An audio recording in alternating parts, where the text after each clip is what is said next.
Hey, Grace House Churches. Hopefully you have enjoyed dinner, and now we can have a conversation about the armor of God.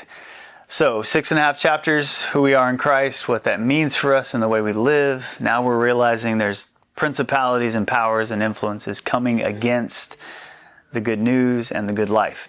And what do we do in light of that? The text tells us to put on the armor of God and to stand. And it's interesting translation because it's not even really the armor of God. It's like God's own armor.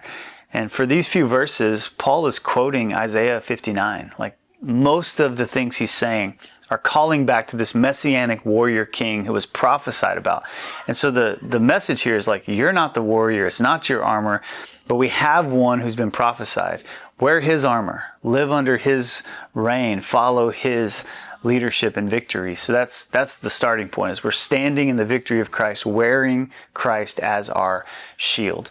And then he goes through 6 things that sort of outfit us in the armor. And instead of going, one by one through 6 things, I grouped them together to tell us that the armor of God really serves as like gospel beliefs, gospel behaviors, and it's done in the context of gospel community. And so when you think about the helmet of salvation, the breastplate of righteousness, and the belt of truth, these are things that we've got to believe about the gospel, that we've truly been saved, we truly are righteous, and Jesus' way of living is the best way in the world to live, that his vision of reality is absolute truth.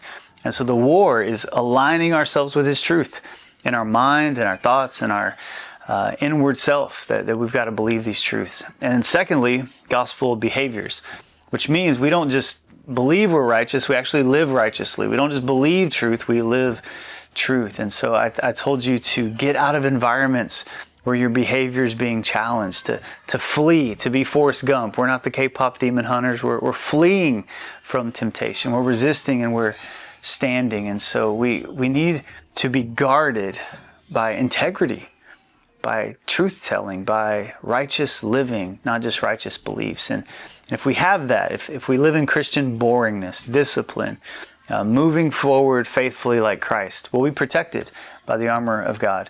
And then lastly, we said we do this in the context of community. You need people who guard you, who watch your back, who know your blind spots, who are walking alongside of you, who can tell you when you have wrong beliefs, who can tell you when you have wrong behavior, and who can serve you in that way. Intentionally intrusive relationships protect you. They guard you. None of this whole book was written to a person. It was written to plural, to people, to you guys.